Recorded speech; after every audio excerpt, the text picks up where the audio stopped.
Hello and welcome into the GSMC Sports Podcast brought to you by the GSMC Sports Network. I'm your host TJ Mabarty. Today is Friday, April 26th, and we have the first round of the 2024 NFL Draft in the books. So we're going to be focusing a lot on the biggest storylines coming out of it. The Falcons, of course, were really the number one story of last night, shocking a lot of people by selecting Washington's Michael Penix Jr. with the 8th overall pick. So I want to sort of dive into that conversation. We're going to be talking about him as well as all the other landing spots for the first round quarterbacks. And then I also want to look at the latter half of the first round and talk about what NFL Super Bowl contenders did in order to bolster their chances for next season. And then finally, we're going to end off the show here by talking about last night's playoff games. Going to do a little bit more of a rapid fire version because we just have so much to talk to about this draft. But before we get into everything, just a reminder to like, follow, subscribe wherever you keep up with us. Use the comment section to give us your thoughts on the latest happenings in sports. Help make this show as interactive as possible. And then if you would consider leaving a tip or donation, you can use the link that is streaming across the bottom ticker throughout the show. That is gsmcpodcast.net. Anything would be greatly appreciated here. Now, the Falcons really were the main headline of last night's NFL draft because of the selection of Michael Penix Jr., and that is where we are going to be starting. The draft started off pretty chalk early on. The top three quarterbacks of Williams, Daniels, May was pretty straightforward. We didn't have a lot of trades at the top. It was Marvin Harrison Jr., Jim Harbaugh getting his offensive lineman, the Giants adding the receiver. There was a little bit of question as to whether or not they would take a quarterback, but they sort of do the expected there. And then Latham was a reach in some people's eyes for the Titans at 7. But again, everything was sort of following the, list of what we expected to happen. And then this was just an example of no matter how many mock drafts you look at, there is always going to be that big surprise. And this was it at the 8th spot where Atlanta decided to go with Michael Penix Jr. And what makes this so surprising, of course, is the fact that they had just signed Kirk Cousins to this big-time deal. The Falcons quarterback didn't seem like the number one need for them. They had spent the previous 3 drafts taking an offensive player in the top 10, where since 2021 it was Kyle Pitts, Drake London, and Bijan Robinson, and it seemed like this was a spot after just bringing in Kirk Cousins over the offseason, hiring this defensive-minded, really promising head coach in Raheem Morris, that they could potentially work themselves into being a dark horse contender in the NFC. They are already the favorites in their division now, and they had their pick of any defensive player in the draft. The first 14 picks were actually all offensive players, but they could have gone with any of the edge rushers. Dallas Turner was a name that was very heavily connected to them. Latu was another one as well. But they also seemed like they were in a position where if they wanted to load up on some future assets as Morris builds up this team, that this was a spot where they could trade back as another team moves up to take J.J. McCarthy. But instead, they used their 4th consecutive top 10 first-round pick on an offensive player, and this is one in which Michael Penix likely isn't even going to see the field for multiple years here. Kirk Cousins is fully guaranteed through the next 3 seasons of his Atlanta Falcons contract, according to SpotRack. I've heard people also say that after 2 years, there's some sort of a sneaky out in the contract as well. I'm not 100% sure about that. I've heard it, but from what I've seen myself, it seems like 3 years to me. But, one way or another, they decide to, after dishing out this $100 million guaranteed to Kirk Cousins, they decide to, instead of getting him another weapon or adding to a defense to help Raheem Morris build up this unit. They decide to take a player who isn't going to be an immediate impact player for them. And Penix is also interesting considering the fact that he is one of the older quarterback prospects of the past few years, 23 years old already. Now, this was a pretty aged quarterback class as a whole, but the way that this plays out here, he may be 26 years old by the time that he's heading into his first regular season as the week 1 starter.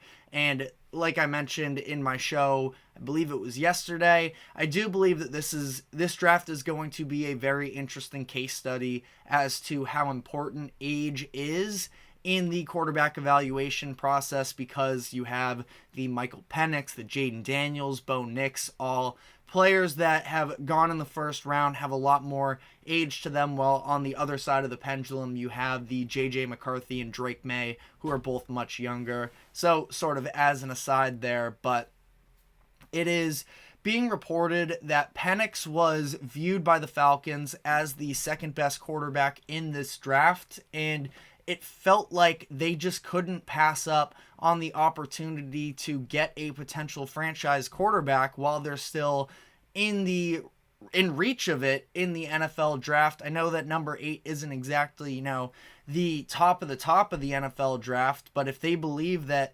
Penix is the second best quarterback that is in the draft, that they need to take this opportunity now, because in an ideal world for them, they are only going to be going up from here. So that's sort of the justification behind it.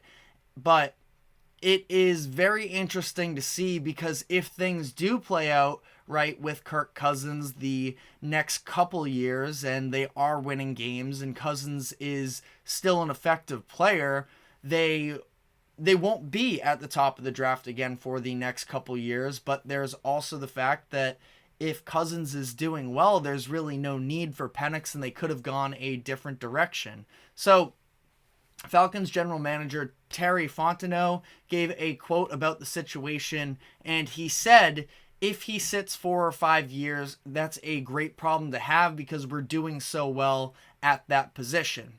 In this scenario, 4 to 5 years from now, Penix is going to be 27, 28 years old, and he is essentially saying that there is a chance, at least, that this 8th overall selection from them, where they had all of these sort of premier options, that it could amount to absolutely nothing other than being a backup quarterback by the time that Penix's rookie contract has come to a close in 4 to 5 years. And in theory, they could continue on from that point with Penix, and maybe he could still be an effective player for them. But I just really don't like the sound of that plan, and I'm sure at some point for them, they would like, probably after that year 3, to be able to move off of Cousins and move on with Penix. But again, he put out the statement of 4 to 5 years from now.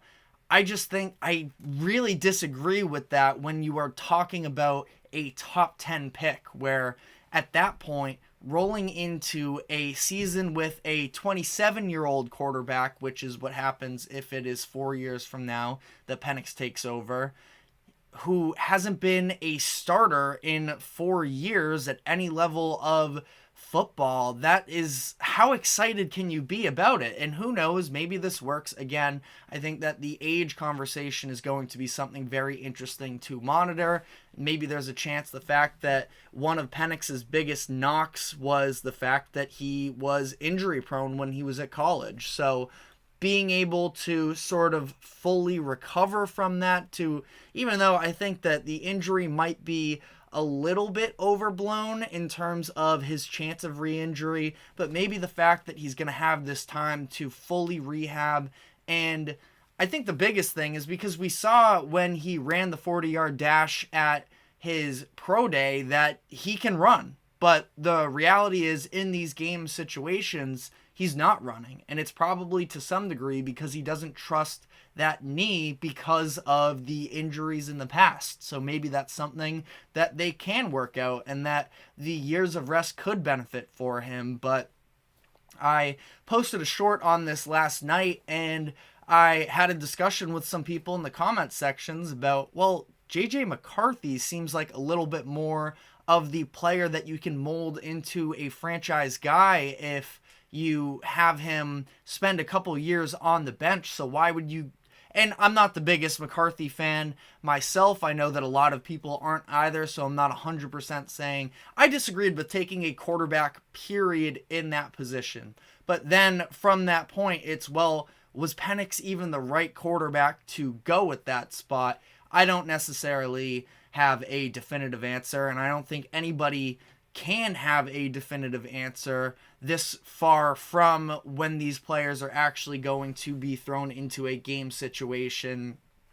But another interesting report that came out, Diana Rossini put out a tweet saying that Penix didn't visit with Atlanta when they brought in their top 30 prospects. And in terms of in-person scouting, quote, the Falcons, quote, only attended a 45-minute workout and met with him at the combine. Now, I think that Orlovsky also said something on ESPN Airs about the fact that they did some sort of outdoor workout in some chilly weather and windy, and it seemed like he was completely unfazed by that for whatever that means. I don't know if that was the 45-minute workout that Rossini is referencing in this tweet. I still feel like that's a little bit of an overrated, the idea, especially not that it's like the end of the world, but the Falcons are also a team that plays in a dome. So having one workout that you can throw outside in a little bit of conditions, that's what's going to make you catapult all the way up.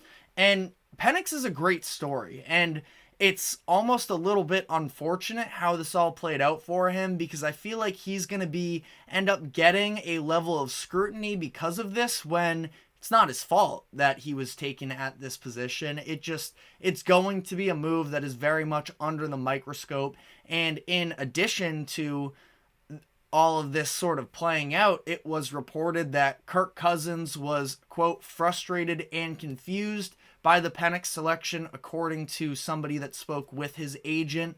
The Falcons supposedly didn't fill him in on the plan until they were on the clock, which is a little bit strange to me because of the fact that they sort of almost overpay Kirk Cousins to some degree, pay him at least slightly above market value to convince him to draw him in from Minnesota, move his family to Atlanta, and then again, it's very much a topic of conversation that's up for debate in terms of what sort of obligation do franchises have to their players to clue them in on deals like this. But just a very weird way to start that relationship between them and Cousins, and because of the fact that it's now public that Cousins wasn't thrilled with this type of a move, that it is going to be a story as the Falcons come into training camp. And I don't think that there really was a way for Cousins to come out a winner here, because even if he said that he was, open arms with Penix, still that feel like people would probably be maybe calling a little BS on that. But either way, to already draft the replacement of the player that you just spent big money on in free agency is very strange to me. And I do feel like to some degree it might be a statement on how Raheem Morris views and maybe Arthur Blank. I'm not sure how involved he was in this type of a move. There was the clip that's been circulating about Fontenot speaking with Arthur Blank, and it was a 30-second clip. Just body language wise, it seemed like Arthur Blank was a little bit confused, and that Fontenot looked like he was trying to almost explain and sell Blank on the idea. Again, that is a very, very aggregated clip there. We're not sure what exactly was being said in that moment, but I do think that it's interesting coming off of the ESPN article that was released last week about the Bill Belichick coaching search and the fact that he was in talks with Atlanta and Belichick wasn't necessarily sold on the quality of the roster as a whole in terms of being a contender. This is sort of a move where it seems like the Falcons are looking a little bit, not just a little bit, when you're talking about, yeah, this guy could be our starter in possibly 4 to 5 years, you are looking far down the road. So I don't know if maybe internally with the Falcons, they're maybe not as confident in themselves as a lot of people in the media were sort of getting excited about them when they made that Cousins move. But it's just a very interesting discussion.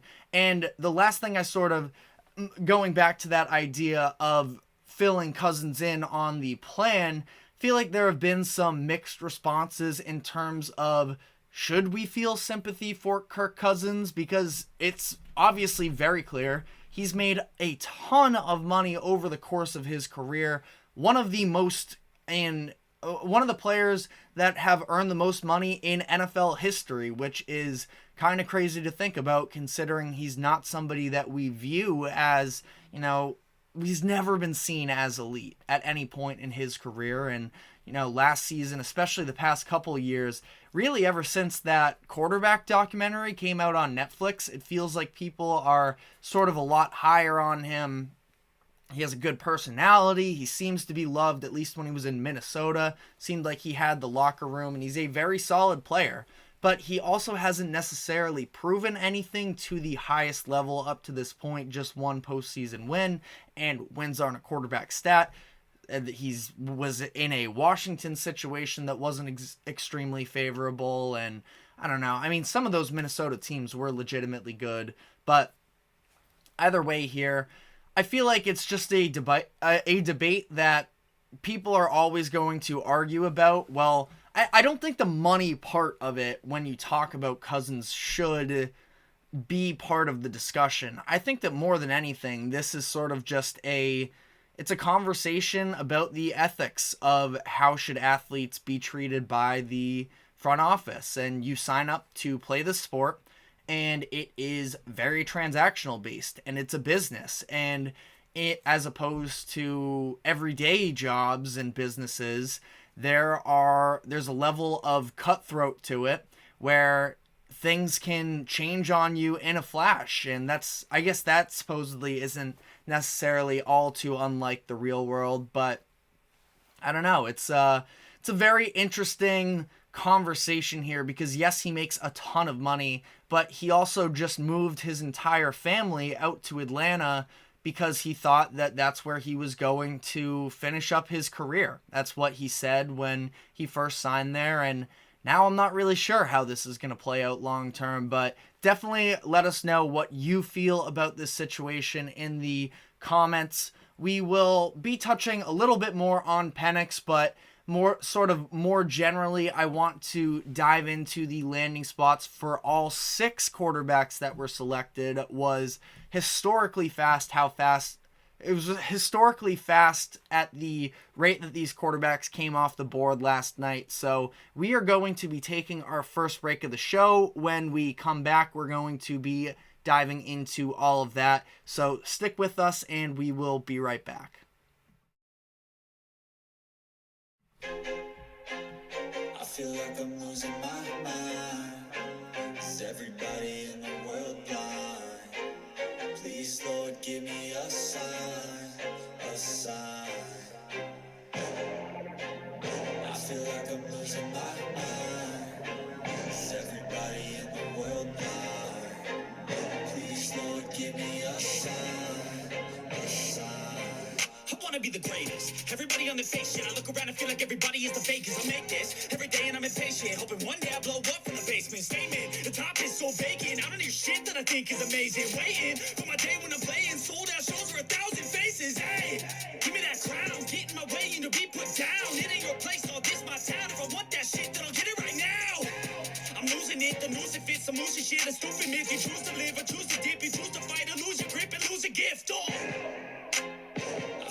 like I'm losing my mind. Is everybody in the world blind? Please, Lord, give me a sign, a sign. I feel like I'm losing my mind. Is everybody in the world blind?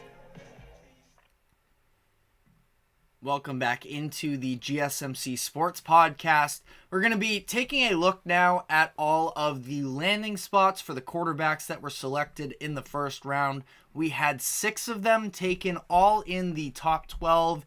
This was the fastest rate that quarterbacks have flown off the board. It was I think the second closest was when Dan Marino was taken in the 20s in whatever draft that was. I can do a quick little double check on that. He was 27th overall in the 1983 draft, and that was up to this point, the fastest that somebody had, the 6th quarterback off the board had gone. So record-breaking pace here. I also mentioned briefly in the first segment as well the fact that the first 14 picks were all offensive players. That is the longest consecutive streak of offensive players being selected at any point in the NFL draft in history. And for them to be the first 14 in altogether was really crazy to me. But again, fixating on the quarterbacks themselves,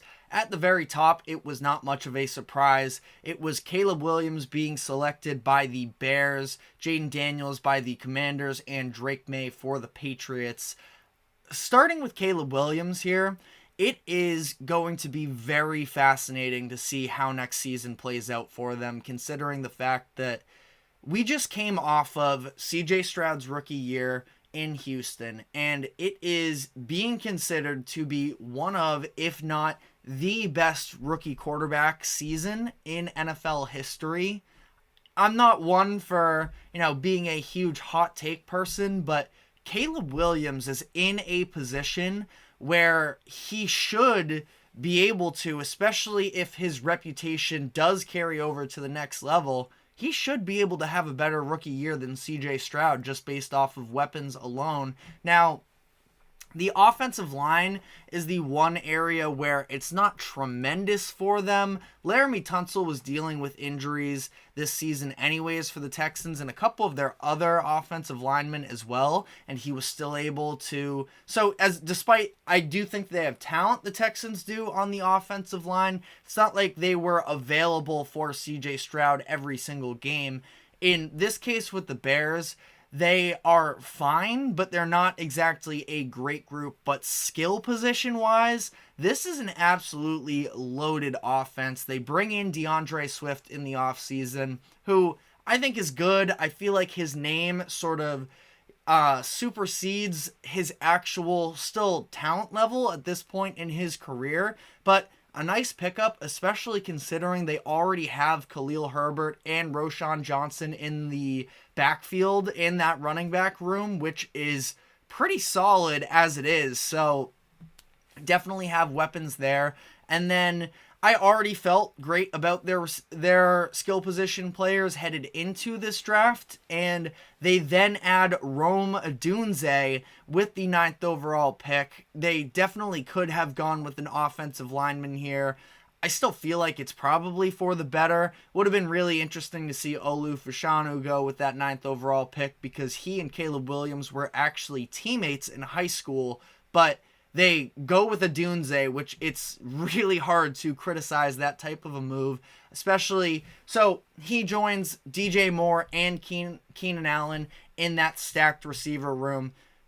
I mean, day one, is that the best wide receiver trio on paper? I feel like it's kind of hard to go anywhere else. Now, the 49ers would likely want to have a conversation in that. We're going to dive into their first round pick in the next segment, but they just took Ricky Pearsall out of Florida to join Brandon Ayuk and Deebo Samuel. So absolutely a lot of talent there, but really those two teams are the ones with the best top 3 receiver talent in the league, I think. Jaguars, again, I'm not trying to get too far ahead now, but the Jaguars, I also did really like the first round selection that they made. But having this plethora of weapons, and I haven't even mentioned Cole Kmet yet, who has shown that he has been a very productive tight end as well.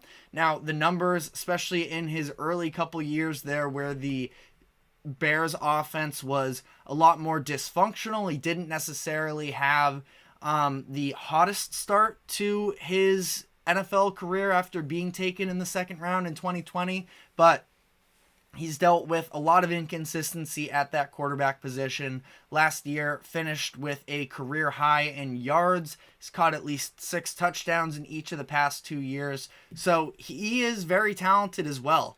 And all this to be said, Caleb Williams, we went in depth about it before.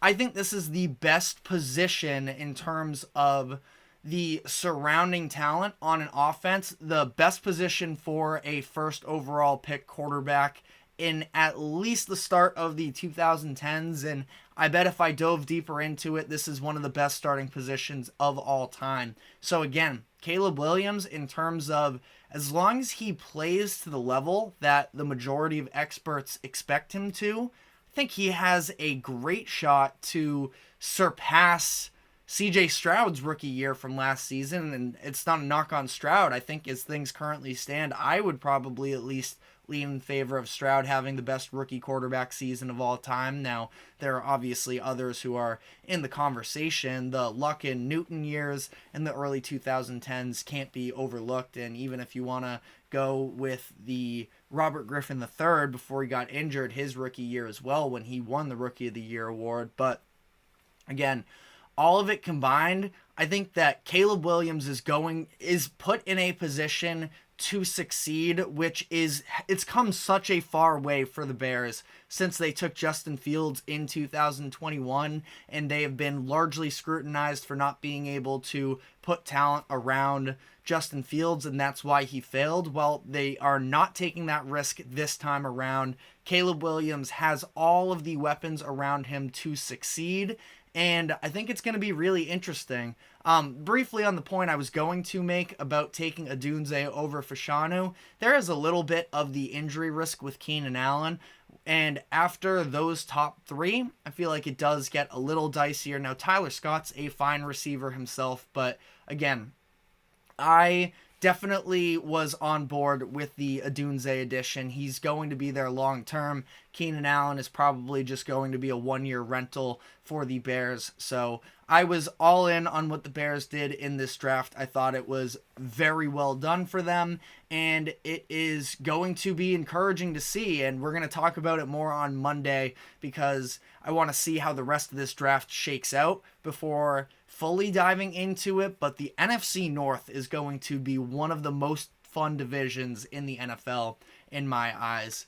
But next up, Jaden Daniels. We just spent already a lot of time on Caleb Williams, so I'll try and be a little bit more efficient with this down the board here. But Jaden Daniels is somebody who I'm not the highest on, but he does definitely have a level of talent. Again, one of these conversations surrounding how much does age factor into the evaluation of a quarterback prospect. He has weapons surrounding him. Now, it's going to be, I think, a little bit of a work in progress with Washington. I mean, they have a decent amount of pass catchers, not just from the receiver position where they have Terry McLaurin and Jahan Dotson, but they have some options out of the backfield. Brian Robinson Jr., and I know that Austin Eckler is not the same version of himself that we've seen in his prime years, but he is a viable receiving threat.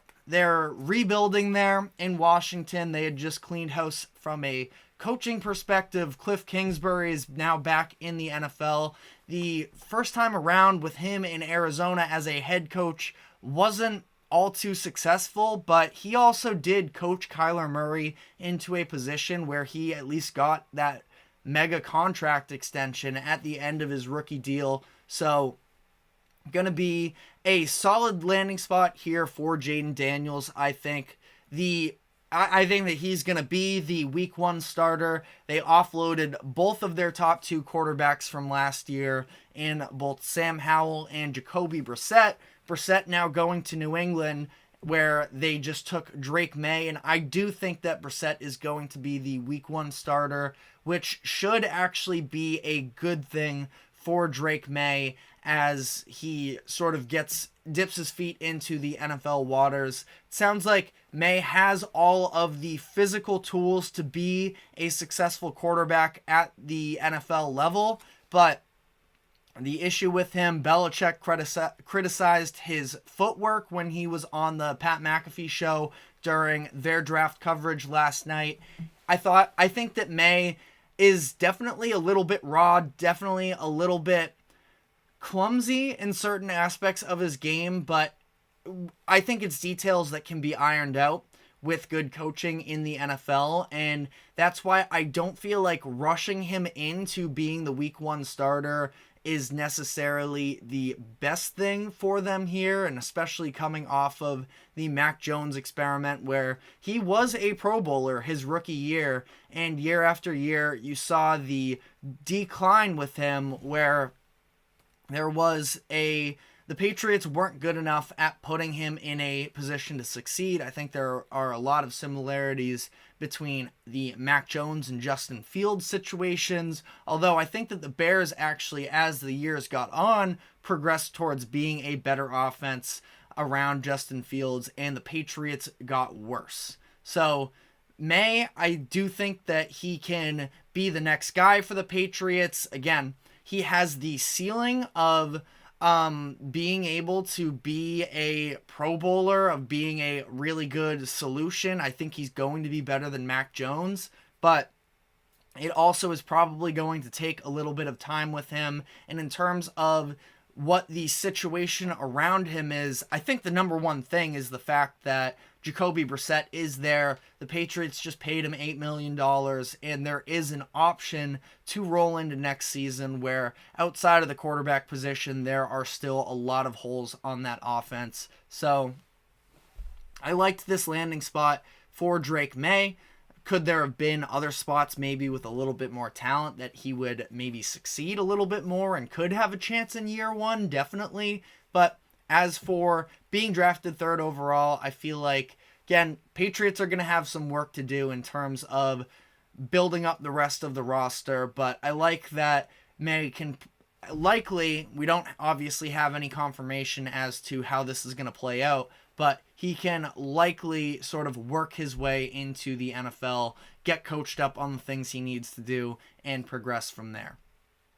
We just spent at length time with Michael Penix. In terms of weapons on the Falcons offense, I love it. They had spent the three previous years in the first round taking a skill position player in the top 10, Kyle Pitts, Drake London, and Bijan Robinson. So if he were to be thrown into the action, I feel like this could be a pretty decent landing spot. But obviously the fact that Kirk Cousins is already there does make this a very tough evaluation for him. Now, again, if you are trying to be optimistic about it, maybe because of the fact that he's going to spend at least the next 2 years likely on the bench, he can maybe learn under a player in Kirk Cousins if Cousins is willing to sort of help him develop. But Cousins is very well liked by his teammates up to this point in his career. If he can sort of help bring him into the ranks and end up sort of cleaning up some of the issues with him, specifically the injuries he's had in the past, not be thrown into the fire quite as much early on, and maybe we end up seeing a more mobile version of Penix when he's fully healthy. We know he has the tools, but we haven't necessarily seen him be able to properly navigate pressures and throw over the middle and things like that. And from an injury perspective, I wonder if him spending some time on the bench, despite how old he already is at 23 years old, maybe he comes out of it as a better product on the other side. But again, very questionable move here. Last couple here is JJ McCarthy. The Vikings traded up one spot in order to take him with the 10th overall pick. This has been rumored for a good while that the Vikings were very interested in making the JJ McCarthy move, and they do so. Didn't have to move up quite as much as people were even expecting them to have to for a lot of time there. They get him at 10. And this is a spot for McCarthy where I feel like Kevin O'Connell is a really good offensive he's the head coach, but he's obviously the play caller as well. So I feel like O'Connell can definitely get the most out of McCarthy. They have a little bit of a mediocre offensive line. I mean, I like Darisaw. I think he's still there. I feel like I think he's still there. I'm going to double check myself there. But I do like Christian Darisaw as a tackle for them. Yeah, he's still their left tackle. I think he's dealt with some injuries is maybe what I was thinking of. But outside of that, offensive line is a little bit suspect. Haven't been able to get much out of the run game over the past couple of years, even though they did just bring in Aaron Jones, so maybe that takes a step in the right direction. But they have a really nice receiver duo in Justin Jefferson and Jordan Addison. They just traded for TJ Hawkinson, their tight end, about a year and a half ago. So there are some good weapons for him around him. Again, offensive line is sort of what I worry about, but at the same time, there is also a possibility that he doesn't start week 1. We'll see how the Vikings choose to play this out. I feel like they're going to go into camp with an open competition. They just signed Sam Darnold for $10 million, which was a deal that a lot of people were definitely a little perplexed about. But for Darnold, I think that he could be a potential bridge guy, but not for a full season, like for the first few weeks if they don't feel like JJ McCarthy is immediately ready. But hopefully for the Vikings here, that McCarthy can be the option for them, can help convince Justin Jefferson that he does still have a future there in Minnesota, because he and Addison and Hawkinson are quite the trio there for an up-and-coming quarterback in J.J. McCarthy. So that will be very interesting to see. I know we're talking quarterbacks here, but briefly, I got to say also, they got Dallas Turner with the 17th overall pick. That is a great job by Minnesota there in my eyes. I was a big fan of their first round. Again, not a huge fan of McCarthy, but again, and I guess this sort of leads me into this next conversation as well. I think that there's definitely a debate going on right now about, do you have to take the swing at a quarterback if you feel like you don't already have the option? It felt like that was the case for Minnesota. Sam Darnold is sort of like hardly passable. Like, yeah, you could kind of get me in on it, but at the same time, anything more than keeping him as the starter for a year is malpractice in my eyes. So, that kind of takes me into the 12th overall pick here, where we saw the Denver Broncos take Bo Nix. Nix was somebody who it seemed like had really been dropping in the draft process since the end of the college football season. Seemed like he was going to be a second rounder, but there was this idea that if any team in the first round was going to take him, it was going to be the Denver Broncos. And I feel like the way that this draft played out, where 5 quarterbacks went in the top 10, that was the most quarterbacks that have ever gone in the top 10, that the Broncos felt like they were a little bit cornered and they had no choice but to take Bo Nix. And that is sort of an extension of this conversation with Minnesota, where I think the Bo Nix is a reach here. I do. And I would have liked them to go with a better player that I think has a higher chance of being successful, but it's a quarterbacks league, and for a lot of these quarterbacks anyways that are selected in the first round, it almost feels like a coin flip. Even if you are at the very top of the draft, they seem to like him. They were connected to him all through this draft process, and I don't think they really, I mean, maybe they could have, but their quarterback room right now is Jarrett Stidham, Zach Wilson, Ben DiNucci, and it's really hard to get your fan base to actually buy into that. There's something about this irrational confidence that can be bought in just by taking a quarterback, and I kind of felt like that's where the Broncos went in this direction. And for the people saying that, oh, well, you probably could have traded for a pick later in the first round to take him, I'm not totally sold on that. I kind of feel like the Raiders might have made a move for Bo Nix with the 13th overall pick if the Broncos did decide to go elsewhere with this 12th overall pick. But again, I can understand it.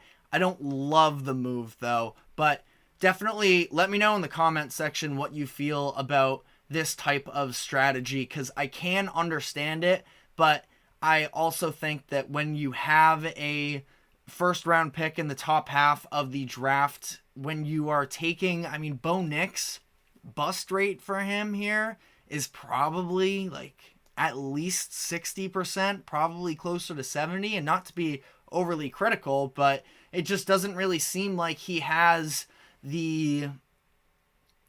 what it takes. He had a great final year at Oregon, so I'm not trying to be overly critical of him or anything, but I don't know. I just don't necessarily see him as a franchise quarterback. He was being referred to by the likes of Todd McShay and other draft analysts as a solid backup quarterback, and that's who the Broncos decide to go with the 12th overall pick. But that is all we have time for on this segment. Already gone over 20 minutes, but we are going to now be taking our second break of the show, and when we come back, we are going to be looking at how the Super Bowl contenders played out their first round moves. So stick with us. We will get into all of that right after the break. We will be right back. Looking for your daily fix of sports talk without having to pay for it? GSMC Sports Network is available on YouTube. Just search GSMC Sports Network. Get your fix of daily sports talk shows on YouTube, absolutely free. NFL, college football, NBA, MLB, MMA, UFC, fantasy football, and so much more. GSMC Sports Network has shows running all day long, with new sports shows starting every 2 hours. Just like on your favorite cable sports channel, except GSMC Sports Network is absolutely free. Just search GSMC Sports Network on YouTube to catch one of your new favorite shows, like the GSMC College Football Podcast, Chip Shot Football Podcast, Hoops and Heels Women's Sports Podcast, GSMC Basketball Podcast, and so many more. Check it out for yourself. GSMC Sports Network, now available on YouTube absolutely free. Search GSMC Sports Network on YouTube right now.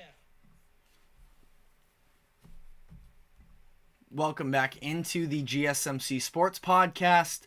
We are doing all types of NFL draft coverage today. We are now going to be looking at the second half of the draft, really, and be talking about how the NFL Super Bowl contenders made out in the first round. And I wanted to start with two of these teams that are potentially in the hunt for the Super Bowl next year, actually making a deal with one another, and that would be the rivals of the Buffalo Bills and Kansas City Chiefs. The Chiefs traded up to the 28th spot where the Bills were sitting in order to select wide receiver Xavier Worthy out of Texas. The full deal is the Chiefs traded their picks number 32 overall, number 95, and number 221 in exchange for that 28th spot in the first round, pick number 133, and pick number 248. So they move up a little bit in both of those instances to move back 4 spots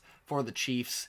The Chiefs and Bills both needed a receiver in this draft. It was clear that the Bills' strategy in this first round, though, was to try and get some long-term compensation for the fact that their salary cap situation has been a little bit of a mess, and we saw the types of moves they made during this offseason to try and clear that cap space from getting rid of Diggs in the long term, even though they are dealing with the dead cap situation for this upcoming season, but getting rid of his money down the road.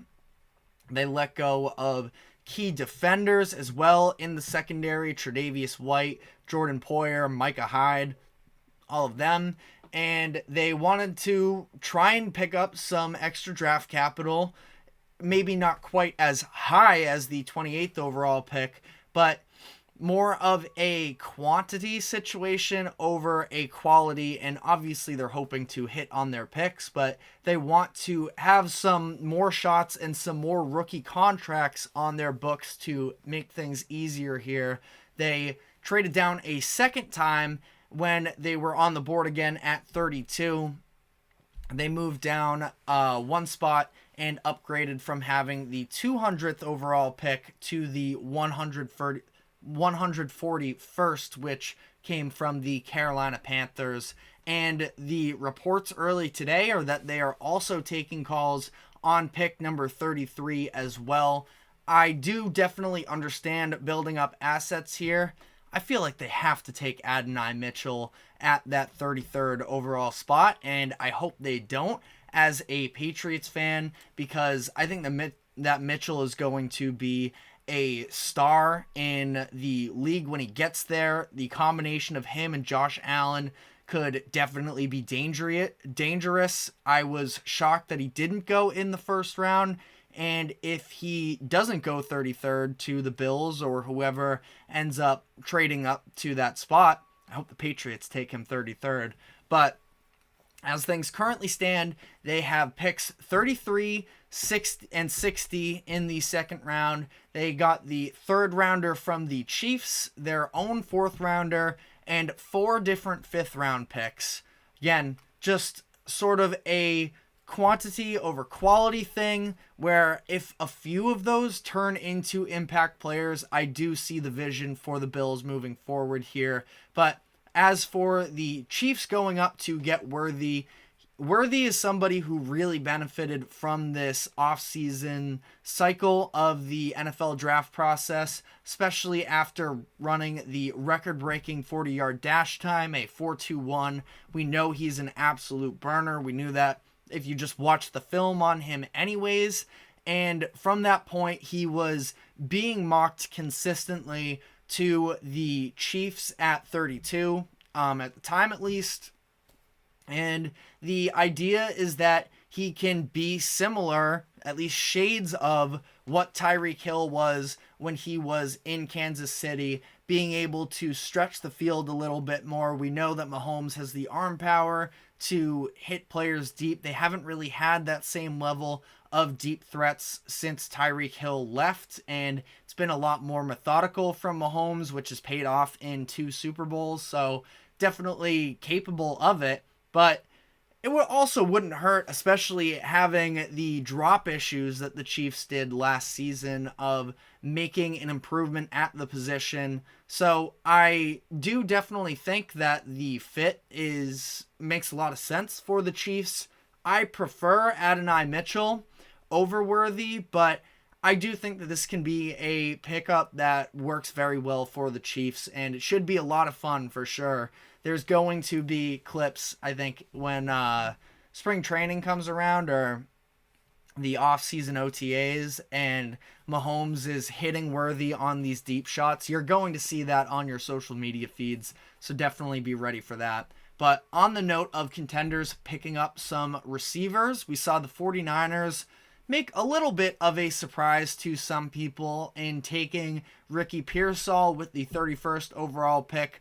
I have loved Pearsall since the beginning of the regular season in college football. He really rose up draft boards following a very impressive combine, but I think that he has everything needed to be a sort of a player that will not bust for a team. And, maybe this clip ends up getting brought up years from now if Pearsall doesn't pan out, but I just think he is such a fundamentally sound guy. He is a great route runner. He has amazing hands. He just makes the right plays.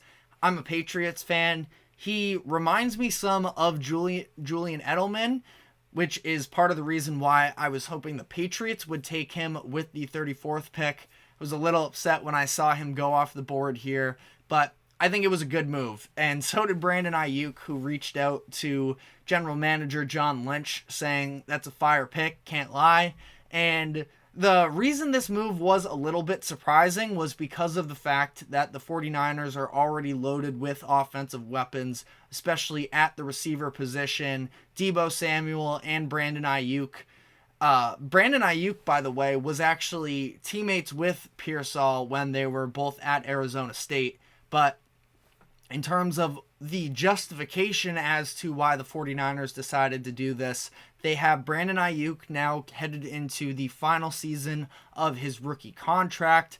Deebo Samuel is in the last year of his fully guaranteed contract. He has another year on the books for San Francisco in 2025, but it is not fully guaranteed. They potentially have an out after this upcoming season. So it's going to be really interesting to see what happens with San Francisco here. Seems like if they were going to make a trade with either one of them, it would have been last night. They are probably in the clear here, and I think that, it seems like the 49ers are just going to push their chips in for this season. They were in the Super Bowl last year. They went to overtime, and they had a really good chance to win that game.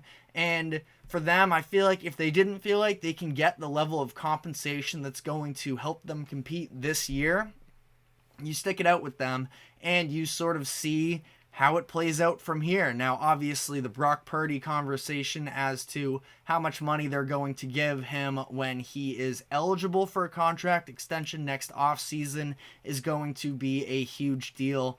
But again, I guess we'll just have to see how this plays out. In my opinion, as things currently stand, I feel like by the start of the 2025 season, at least one of them is going to be out of San Francisco. But let me know what you think about that whole situation. And then my final note here in terms of receivers to contenders is, and contenders, just a team that is playoff hopeful. I really liked the move that the Jaguars made. They traded back from 17 and ended up getting Brian Thomas Jr. with the 23rd pick.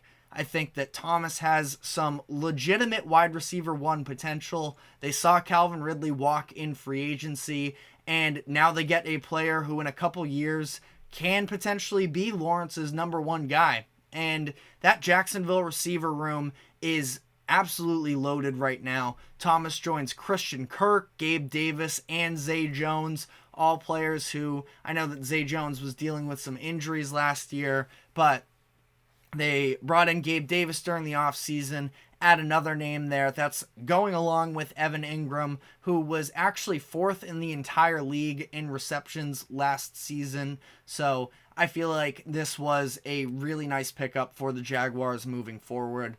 But some of my favorite picks from the first round were the cornerbacks that went off the board to both Philadelphia and Detroit. We saw the Eagles get Quinyon Mitchell at number 22, cornerback out of Toledo. Don't let the sort of mid-major label scare you. Mitchell should be a really good player. They were dealing with a lot of injuries in the secondary last year, and we're just very old. Darius Slay was the number one for Philadelphia, and he has seen his better years sort of pass him by. Now, I actually don't remember whether or not he is currently still on the Eagles, but last year was his age 32 season.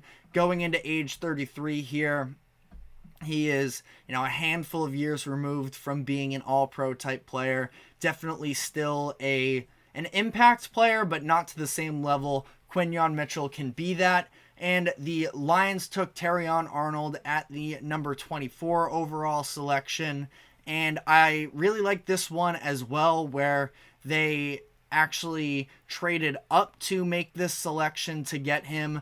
The secondary was really the number one concern with the Lions last year. We saw it sort of rear its head when the postseason came along, And Arnold, in my eyes, was the most talented cornerback in this draft, and they find a great selection there as they continue to try and build up this secondary with some youth. Brian Branch was great for them from the safety position last year, and I just really like this move from both of these teams, where I left free agency feeling like they hadn't fully addressed the need, and I like the way that they went here.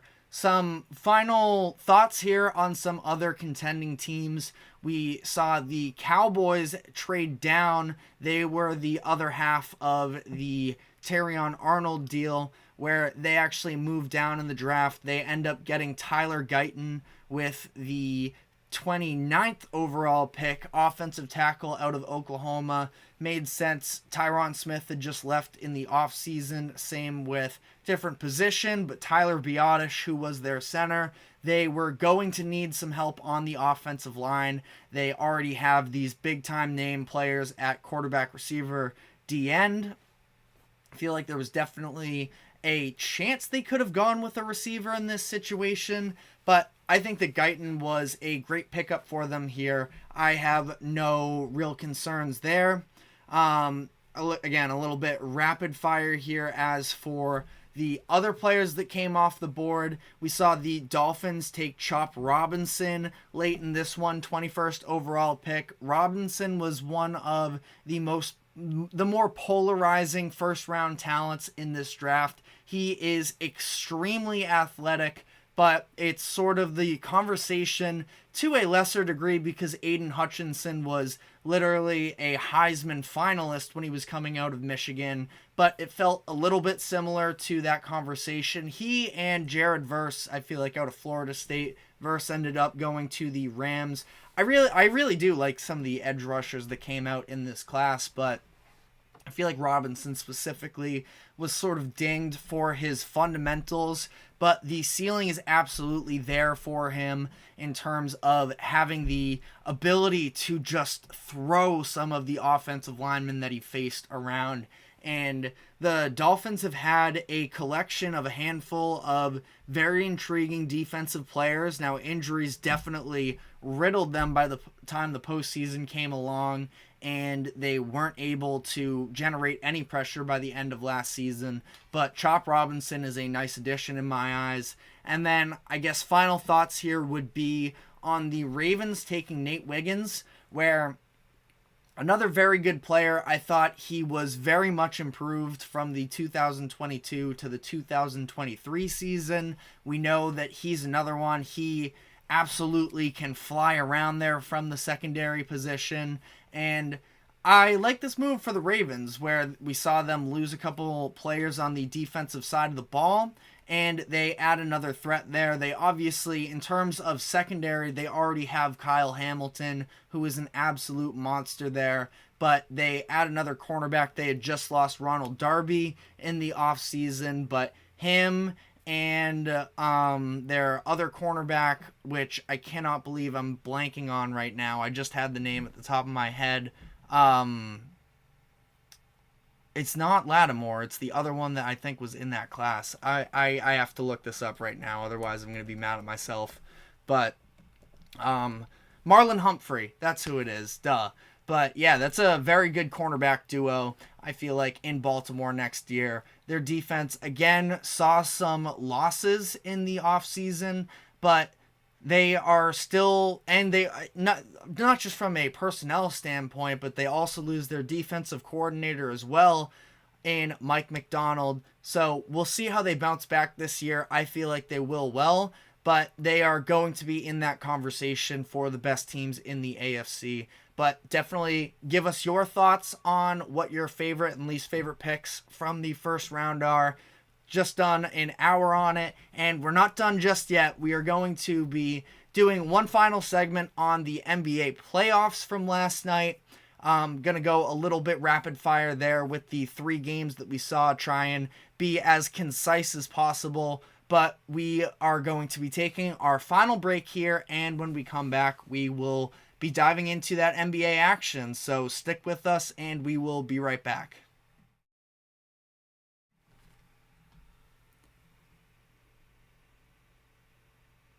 For the best and latest podcasts available anywhere, go to the podcast app on your cell phone and type in GSMC to access free content-rich podcasts on health and wellness, book reviews, sports, entertainment, relationships, social media, movies, technology, finance, and even weird news. Subscribe and download the GSMC Podcast Network's family of shows, available everywhere podcasts are found.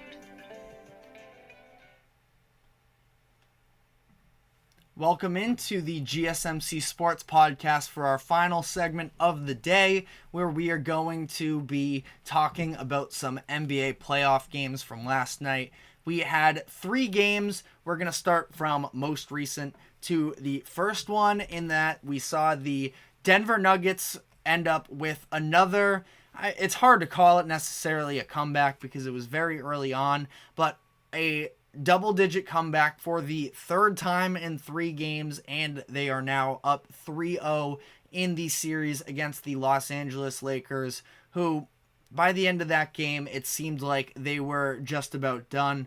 Seemed like a team that was ready for Cancun, and listen, the Lakers are, I always did think that they were a little bit overrated this season, but it is a fact that when the Lakers brand is good, it is good for the sport, and there was, legitimate intrigue that they could potentially put up some sort of a fight against Denver, but it just seems like at this point they are pretty checked out.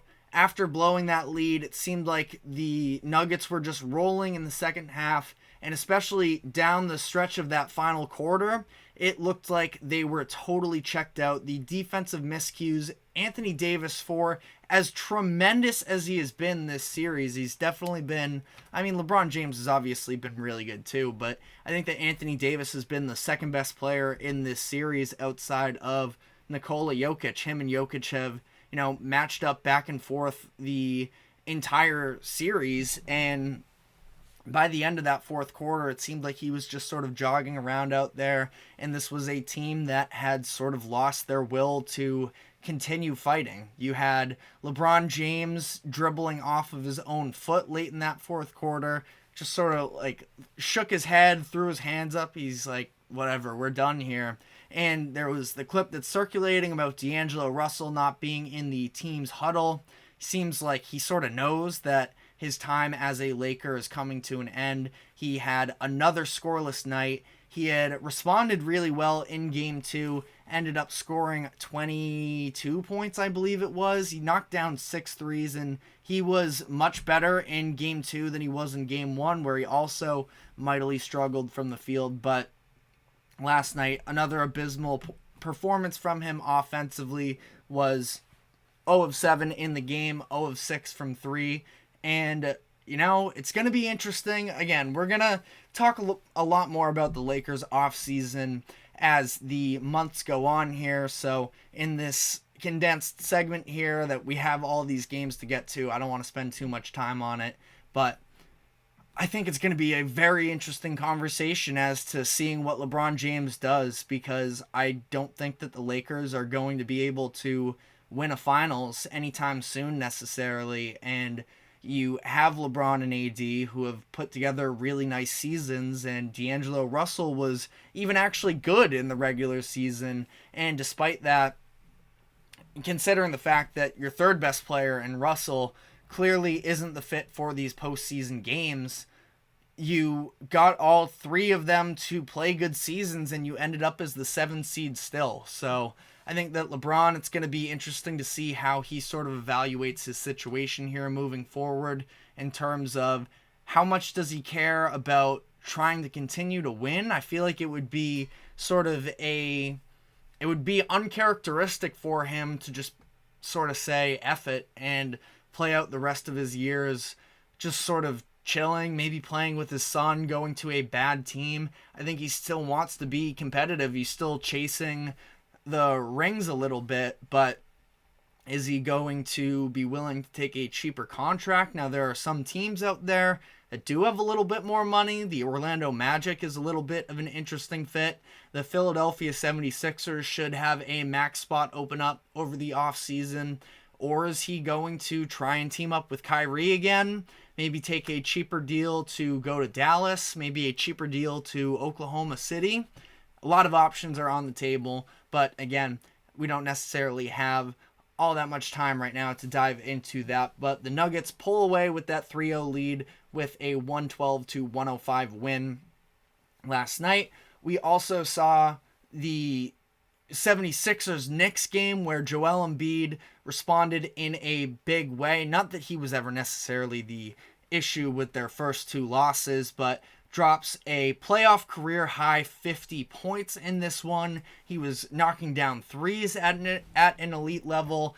And this performance is really interesting because it's one that frankly probably shouldn't have even taken place, because early in that first quarter he was getting chippy. There was that little run-in with Isaiah Hartenstein, which I didn't think was too bad on his end, but then he both kicked Mitchell Robinson in the groin, and when Mitchell Robinson was going for an offensive rebound and putback, Embiid was yanking at his ankles from below. Was an extremely reckless play. I do legitimately think, and it's funny, I know Knicks fan favorite Emmanuel Quickly, he commented on that situation and said that he thought if it was anybody else that would have been an easy ejection.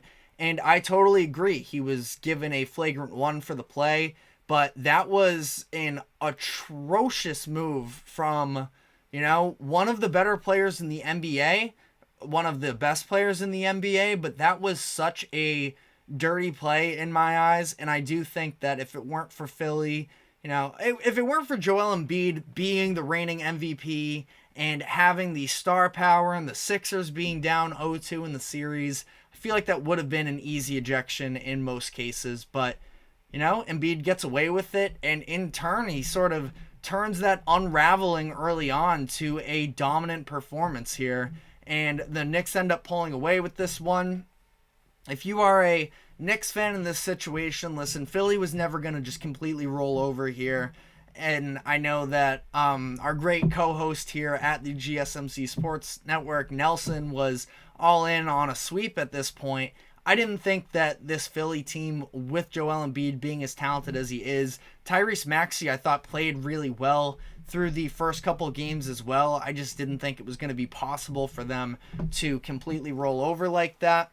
But again, not the game with the, utmost pressure for New York. Philly was definitely more desperate in this situation than New York was. But also on the bright side, Jalen Brunson finally sort of got his efficiency back. Now, as the game went on, that sort of dropped a little bit because of the fact that he was sort of having to do more to help keep the Knicks in this game, where they kept fighting. It looked like on a handful of opportunities the game was over, but the Knicks kept it interesting up until those last couple minutes. But Brunson, again, just under 50%, pretty solid, 39 points as well, so that is definitely encouraging to see. Now, are all of the concerns with Brunson gone? No, just the same way that I wasn't overreacting to the fact that Brunson wasn't efficient through his first couple games. I think that we just need a bigger sample size here. I think Brunson's going to be fine, but just like I wasn't overreacting one way when he wasn't good to start the playoffs, I'm also not going to say that everything was 100% fine just because of this performance as well. Small guard in the playoff thing does sort of stick out a little bit, but hopefully he continues to shine because it is great for the sport, absolutely, having a star power like that player in New York. So Sixers win that game 125-114. Still feel like it's going to be the Knicks series. It's kind of their series to lose. I feel like the fact that Game 7, I don't think it's going to go that far, but Game 7 would be in New York. I feel like that would be a very tall task for the 76ers to, rattle off these 4 wins in 6 games and then cap it off with a performance at Madison Square Garden and try and knock off the Knicks at home. I feel like that's a tough one. But final game here, we had the Orlando Magic just sort of come from the grave, where it seemed like they were just about dead. They hadn't scored 90 points in either of their first 2 playoff games, and they just absolutely poured it on Cleveland, 121-83. They had a lead by as much as 43 at one point, and this felt like a young, inexperienced playoff team that was able to sort of build up some momentum for themselves because of the fact that they were at home for the first time. And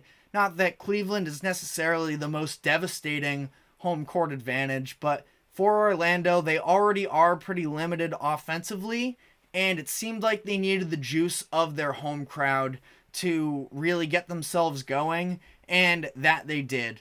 Paolo Banchero was tremendous in this. Early on, it seemed like he was struggling with his efficiency. I have the numbers somewhere here. He was not good he wasn't bad. He had 10 points, and they were just a lot of difficult shots. They weren't efficient necessarily, but he ended up finishing that first quarter with, I feel like I have the notes somewhere here. He was whatever, or you're gonna have to forgive me. I don't have it off the top right here, but it was 4 of 13. Is what he shot after the first quarter. But I thought that, once the second quarter started getting rolling, he was just knocking down these crazy tough shots, and he was really impressive in this one. He finished the game with 31, and maybe the Magic found some sort of something moving forward here. They decided to start Wendell Carter Jr. over Jonathan Isaac in this game. Isaac only ended up playing 16 minutes. Carter Jr., he didn't really fill up the stat sheet at all, but just from a defensive perspective, I thought that he did definitely help contribute. Cleveland was off offensively pretty much the whole time. There was a little bit, I feel like, of injury concern with Mitchell. The announcers talked about it at one point. Seemed like he was grimacing at one point. Didn't seem like he was his full aggressive version of himself. So that is something to sort of at least keep in mind. But I thought this was huge for the Magic to be able to have this type of a win. And I had sort of written them off. I still am going to lean with the Cavs in this series. But who knows? This could be an instance where the Magic sort of found something and they can build off of it. Again, a youthful team that it's almost a situation like ignorance is bliss. They don't really know how devastating sometimes being down 2-0 and not having home court advantage can be. So, we'll see how this plays out, but definitely was fun to see there. But that is all we have time for today. Thank you very much for tuning in to the GSMC Sports Podcast. Thank you to the GSMC Sports Network for allowing us to host this show. We run every 2 to 3 p.m. Eastern, so we will be back on Monday. Have a great weekend, and we will see you then.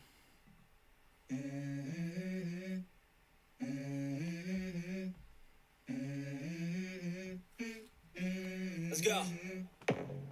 I wake up to a little bit of drool on my pillow, feel like it's gonna be a bad day.